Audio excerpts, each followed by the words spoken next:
The beginning of the 132nd General Assembly in the Ohio Senate begins with the swearing in of new members, including State Senator Steve Wilson from the 7th District. It's overwhelming. It's awesome. It is something, I guess, in a way I've prepared for my entire life. Senator Steve Wilson knows his district between Dayton and Cincinnati well. He's a local banker who also served on the board of the Federal Reserve Bank in Cleveland. That means he understands the economy on both a national and local level and how to help it grow with jobs. Community bankers are naturally involved in the community in many, many ways. So I know my community, I know the 7 districts' wants and needs and how they think and act, and I want to bring that here because I think 7th District's full of a lot of great people with a lot of great ideas. I think that Steve has a very unique perspective and a significant level of expertise in financial matters and budgeting, and that will be a big help to the legislature as we try to move Ohio forward in this budget cycle. A portrait of the past president, continuing a long-standing tradition. Outgoing Senate President Keith Faber and his family watched as his portrait was unveiled. Painted by portrait artist Leslie Adams, Senator Faber's portrait will hang in the halls of history at the Ohio State House. But just like Doug White left the institution to be successful for Bill Harris, and Bill Harris left it successful for Tom Niehaus, and Tom Niehaus left it successful for me, I pray in my prayers that I have left it successful for Larry Obhoff and his team. And you can watch the team streamed live during more committee hearings in the weeks to come on the Ohio Channel. That's ohiochannel.org. Just look for the live streams of 3 more committees that'll join the current Finance Committee coverage. In making that decision, President Obhoff believes it's important to make those public hearings more accessible and transparent to Ohioans everywhere. And make sure you join us as we introduce you to more of our new members in the Ohio Senate. Drug overdoses kill more Ohioans than car crashes. That disturbing information comes straight from the Department of Health, and it is again why Senate Republicans made fighting the opiate epidemic a top priority. What we want to make sure is that addicts get the treatment that they need, but that traffickers get the prison that they need. Ohio's fight with the opiate epidemic affects every neighborhood. Ohio spends millions trying to save lives through treatment and enforcement. Senator Frank LaRose introduced a bill targeting dealers who are now lacing heroin with something 50 times more deadly: fentanyl and carfentanil. The dealers, the traffickers, they know for sure what they're doing, and when they're mixing fentanyl with heroin, they're taking an already deadly substance and making it that much more dangerous. Newly elected State Senator Frank Hoagland knows something about danger. He served the country as a Navy SEAL fighting the drug war and the war on terror over a naval career covering nearly 30 years. And a guy that's had the opportunity to serve this great nation for 29 years and then turn around and get picked up to serve the state of Ohio. I mean, my family and I, we've always been focused on people helping people, and that's where my heart is. Senator Hoagland got right to work sponsoring a bill to fix Ohio's bridges by protecting the successful Bridge Partnership Program. ODOT used it to fix more than 200 spans since 2013. Bridges provide a crucial link to services across the state, especially for the people in his Southeast Ohio district. I mean, safety is paramount, and everything else is a planning consideration. So when our people are putting their kids on these school buses, or you got your children driving along these country roads, county roads, you want to make it as safe as possible so that everybody gets home at night. Infrastructure is one of the most important issues that we deal with. That's important to the economy, it's important to our families, and to our communities as well. It's all part of the Senate's priorities for the new General Assembly, including making Ohio more affordable for families and businesses. I think that both with taxes and with regulations, you're going to see the Senate caucus pushing to improve the marketplace, both by lowering taxes where possible, but also by making the system less complex and less confusing for the average taxpayer, and certainly easier to do business here, where we can make changes like that. The Senate made protecting Lake Erie's water supply a priority in the last General Assembly and is doing even more in this GA to protect Ohio's drinking water. But the idea is also to give EPA the teeth that they need to go in and do things when necessary, when things aren't getting done. And we have thousands of abandoned landfills in the state of Ohio that are just sitting there, some of them toxic. Now the EPA will have the ability to go in and correct those situations, clean them up, and do what they have to do. Some things you just count on, like having quality water. Companies count on having a qualified workforce in Ohio, and that's a key issue for one of the Senate's newest members, State Senator Matt Huffman. We have about 1,200 jobs posted in Allen County. I just received a text from one of the employers in Lima today that said, we need 5 industrial maintenance people today. If you can find anybody, send them to us. It's tax season, and while you're preparing your income taxes, the Senate acted to protect Ohio's veterans who were wounded serving the country. Disabled veterans, people that have served our country, the opportunity to get their benefits that they've earned tax-free. The resolution also protected Olympic and Paralympic athletes from paying income tax on their medals. Meantime, the Senate is preparing to work on the new 2-year budget as the House holds hearings on the governor's plan. Well, there's a lot of work going on behind the scenes right now, familiarizing ourselves with where the state's finances are and looking at important things like the school funding formula to decide. While it's a 6-month process, it's very complex and it takes a lot of work, so we're beginning to do the legwork on those issues now. This week, we get ready to travel to Erie County. That's Sandusky for the State of the State. But first, the Senate supports working families by again passing the sales tax holiday. First time we did it, it was new. We didn't know how it was going to pan out. Now people are expecting it, and that's an accomplishment. People know what it is. We've seen great results 2 years in a row, so we're going to come back for a 3rd year. Here's the guidelines. For clothing, each item is tax-free as long as it's $75 or less. Back-to-school supplies are tax-free as long as each item is $20 or less.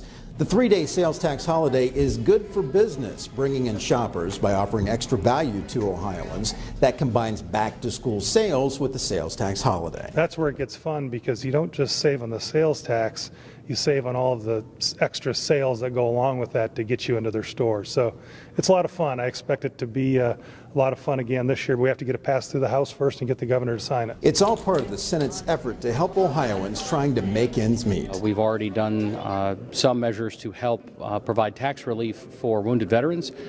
This will help families as they gear up for going back to school. And we have another bill that's pending right now which would significantly increase the amount that families can save tax-free for their children's college education. Sandusky and Erie County will host Governor Kasich's State of the State address this April. The Senate passed a joint resolution again approving the governor's request to move the address out of the State House. People around the world, of course, know about Cedar Point, but there are some hidden gems as well. It's amazing. People that haven't been actually on the lake or really experienced the lake are amazed to find out that we have some of the largest numbers of boating registrations in the entire country. Some of the fishing licenses in the fishing industry in the area is just unbelievable. Travel and tourism brings billions of dollars in economic activity to the state of Ohio and to the region. But it's even more than that. It's also about protecting our natural resources, protecting one of Ohio's great natural assets. But it also allowed us as legislators to bring democracy directly to the people.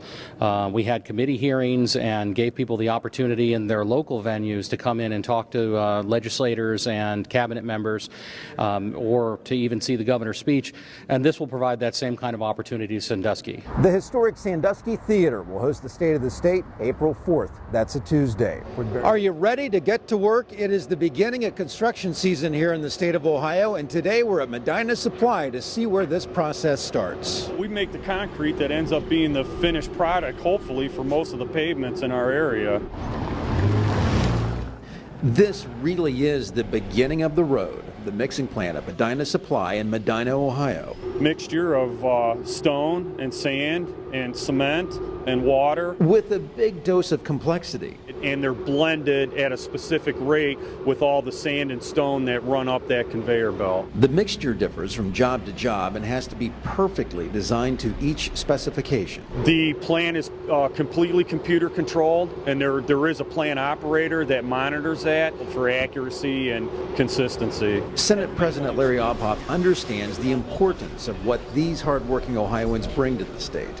Highway and road construction projects are vital to keeping Ohio's economy rolling. I think this is some of the most important work that we do as a legislature. The Senate is preparing to debate a $7.8 billion transportation budget. The transportation budget is one of the most important bills that we'll deal with over the next 2 years. It builds a solid foundation for roads and bridges and represents a significant investment in Ohio's workers. Well, I think it's great that we've got some local companies that are really central to our infrastructure improvement efforts. efforts across the state. And we're going to need to buy the materials from somewhere. It's great that we can do it locally while employing local workers. We're all very proud of the projects we've been involved with. And make sure you think safety just like these guys do with their hard hats and their yellow vests. Whether it's right here at the plant or out on the highway, make sure you slow down and give these workers room to get the job done. People today understand the scourge of domestic violence and what it does to people and families all across the state of Ohio. And because of that, the Senate acted decisively to upgrade protection orders. Supreme Court case State v. Smith is what started all of this. A protection order violation was overturned. The defendant was prosecuted, had not been personally served with the order, but the victim held the order up at her door and said, "You have to stay away from me, there's a protection order."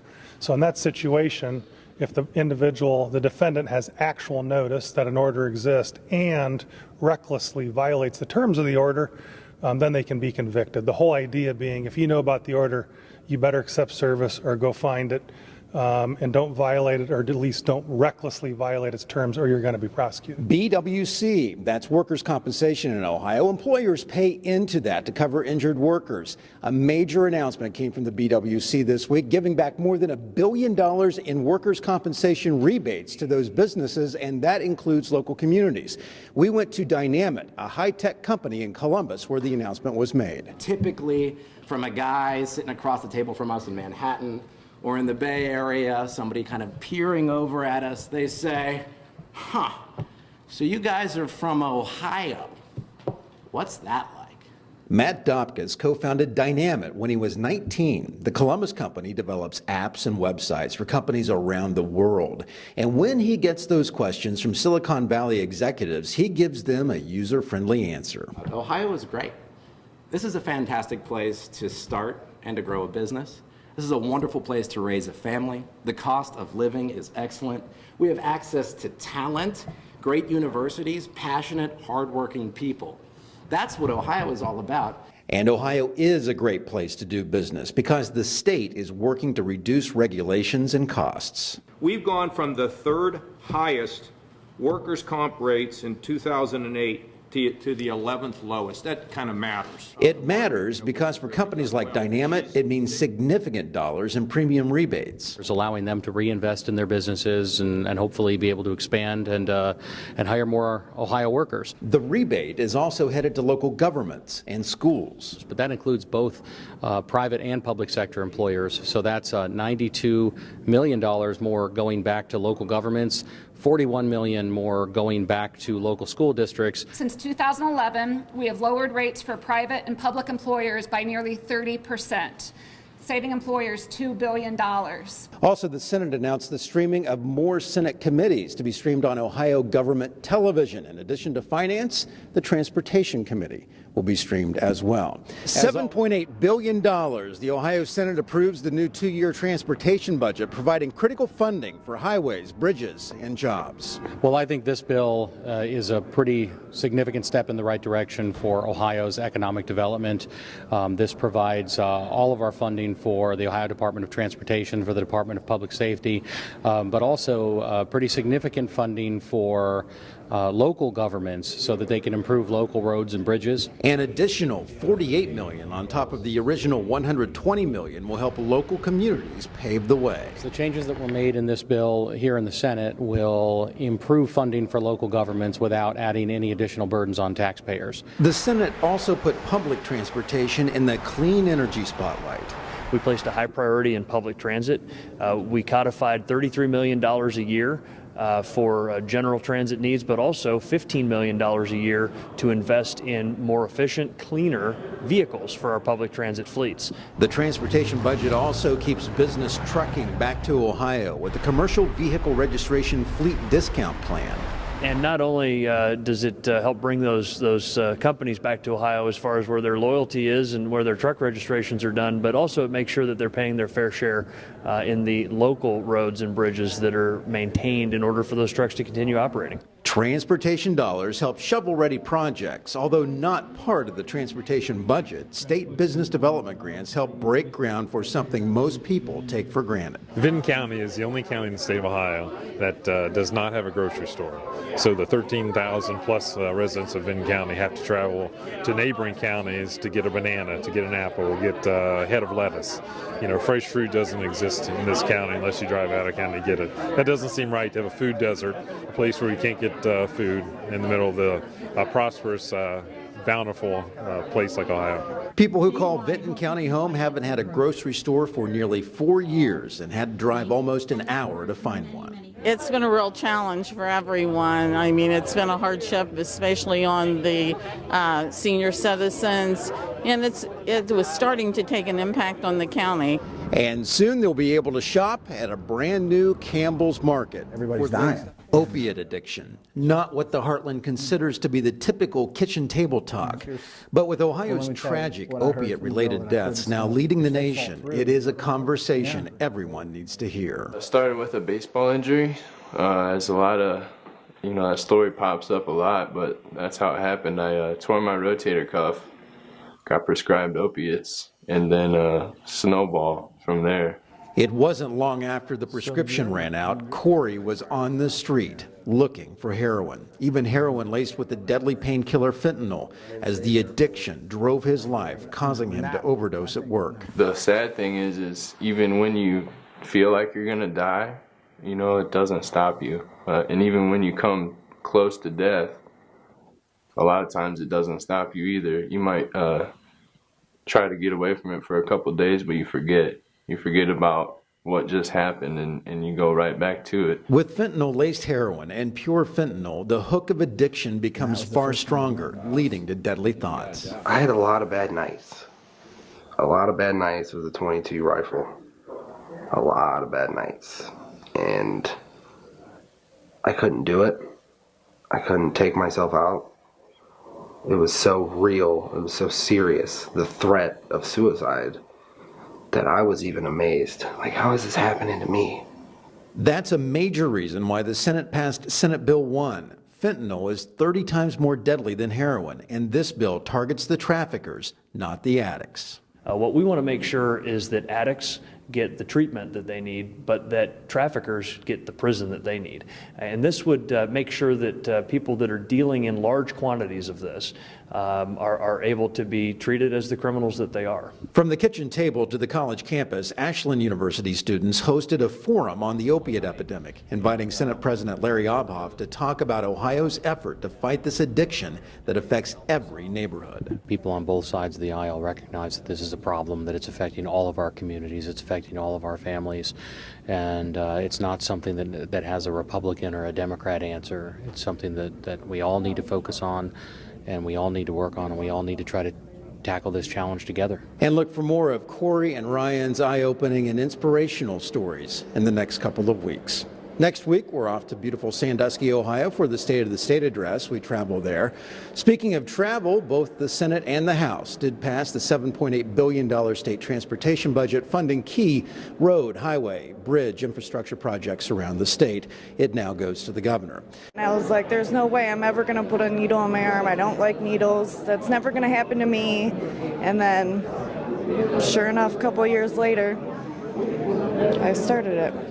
Marissa Darnell started with gateway drugs. Now her heroin addiction keeps taking important pieces of her life. My baby's father actually passed away from an overdose, so it's taken everything from me, from my dental assisting job to the father of my baby, everything. This fatal addiction destroys more than the addict. It terrorizes families across every Ohio neighborhood. He overdosed in my bathroom and I couldn't get to him.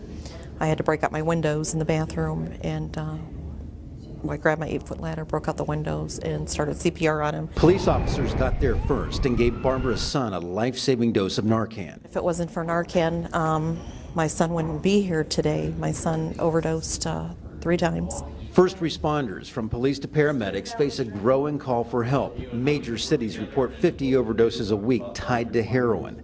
Law enforcement is fighting on the front lines to stop heroin trafficking, yet the avalanche of addicts has flooded the rehab community. And it's sad to watch people who, especially after we give them Narcan, who are at a point where they actually want help and they're willing to get it, but it's not available, or there's a long waiting period that discourages them. So I would absolutely like to see additional funding in the area of treatment first. More detox centers for sure, and more sober living and more treatment centers that it's not such a long waiting list to get in there. The state Senate made significant investments in drug treatment and recovery programs while funding the current 2-year budget. Senator Gail Manning hosted the town hall meeting to hear from people directly affected by heroin. She believes treatment programs must be designed to make a long-term difference. We want to make sure that that money is going in the right places. You've got to make sure that the programs are research-based and that the programs are going to be helping people. For Marissa, it took 3 times to break the habit. The addiction is costing Ohio. No neighborhood or family is immune. It's very hard. A lot of arguing, a lot of crying, a lot of not sleeping at nights. It's hard. It's very hard to have a drug addict in your family. For information about where you can get help here in Ohio, go to mha.ohio.gov. That's Ohio's Department of Mental Health and Addiction Services. And you can contact their crisis text line 24 hours a day. Just text 4HOPE to 741-741. The Attorney General's Task Force on K-12 Drug Education met right here at Wright State University in Salina, the Lake University campus, talking to educators and also to former addicts about what would have made a difference in their lives. The idea being to keep them out of a prison cell and make sure that these young people are going into a college classroom instead. We gave them complete autonomy to try and find solutions and make suggestions about things that are going to work. The Drug Education Task Force wants input from neighborhoods and educators from around Ohio. Design a drug education curriculum that follows students from kindergarten through the 12th grade. Peer pressure often carries a negative meaning, but positive peer pressure is working in Salina Public Schools with a program called STOP. Students teaching others about prevention. So we also have a SAD program at the school with the high school students, but with the STOP program, high school students are more involved as well, working with some of our elementary students, teaching them the importance to stay drug-free and making positive choices in their lives. Part of the solution is law enforcement. School resource officers provide safety, and DARE officers engage students about the dangers of drugs. However, recovering addicts told the panel that too many times law enforcement is looked at as the adversary, or as the people who punish, instead of the people children should feel comfortable turning to for help.